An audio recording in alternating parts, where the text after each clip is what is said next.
We are discussing fundamentals of base erosion and profit shifting and OECD recommendations for controlling this kind of tax evasion practices adopted by multinational corporations.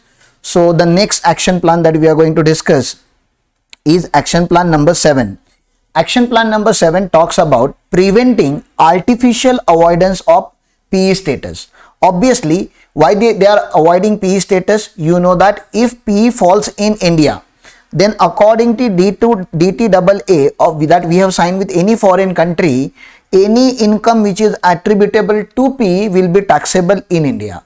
If they avoid the PE status, somehow if they show that PE does not exist in India, then income which is earned in India through the artificial PE will not become taxable, isn't it? So we have to control this avoidance of PE status. Okay, how we have done? You know that the section 9.1 we have already discussed. Section 9.1 business connection chapter or PE status chapter which has been amended now. PE status chapter which has been amended now to include the agent. Okay, dependent agent PE. Okay, DEP. The concept is known as the DEP, dependent agent permanent establishment. What used to happen earlier, old law, only if you are having dependent agent permanent establishment in India, meaning thereby this particular permanent agent is concluding your contract, concludes the contract on behalf of the non-resident. That means final signing authority, the power of attorney to sign the contract on behalf of the non-resident was given to this agent. Then this particular agent was a permanent establishment. To avoid this, what this agent used to do, my dear friend, this agent used to show that he doesn't conclude the contract. So he will play a principal role in concluding the contract. He will play a principal role in concluding the contract, but he will not conclude the contract. Contract will be finally concluded by non-resident.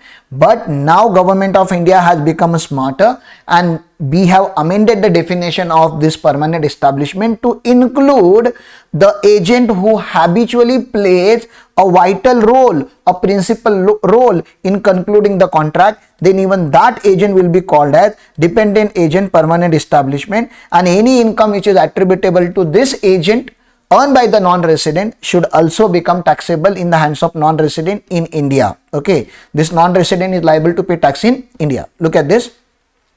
Review of definition of PE. So we have amended this to prevent the tax evasion. What they have said, so by way of commissionerate arrangement. So commissionerate arrangement means they will appoint agent in India who does not conclude the contracts. Okay, so that we have to prevent. We have prevented that.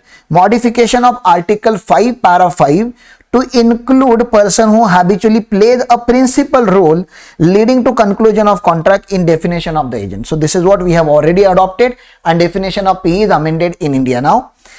One more recommendation is there that is not yet amended by or applicable by implemented by India, that is fragmentation of business activities.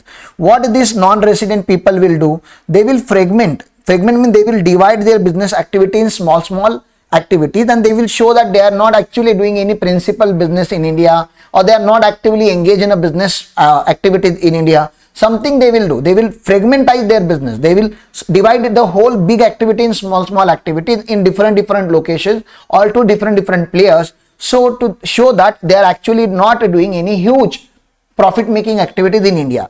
If they are doing the fragmentation, then the country should prevent the fragmentation by having anti-fragmentation rules in the country. But India does not have any rule for anti-fragmentation so far. But we are having GAR.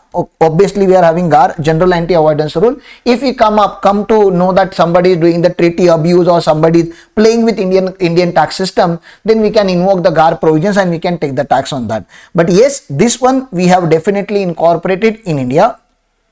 Provisions incorporated in Indian Income Tax Act. Expanding the scope of business connection under section 911, okay, up to 1819. What was the definition? Business connection establishes inter alia where a person acting on behalf of the non-resident and habitually exercise the authority to conclude the contract. So only that was a business connection. But right now from 1920, what is the law?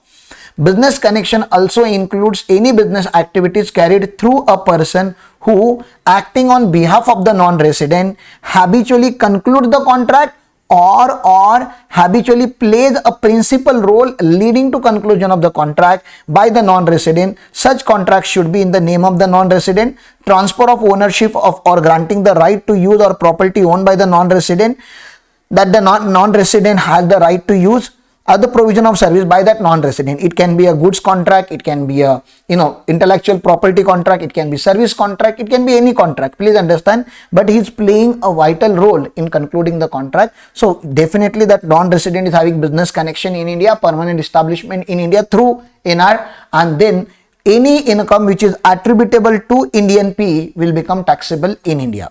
Thank you.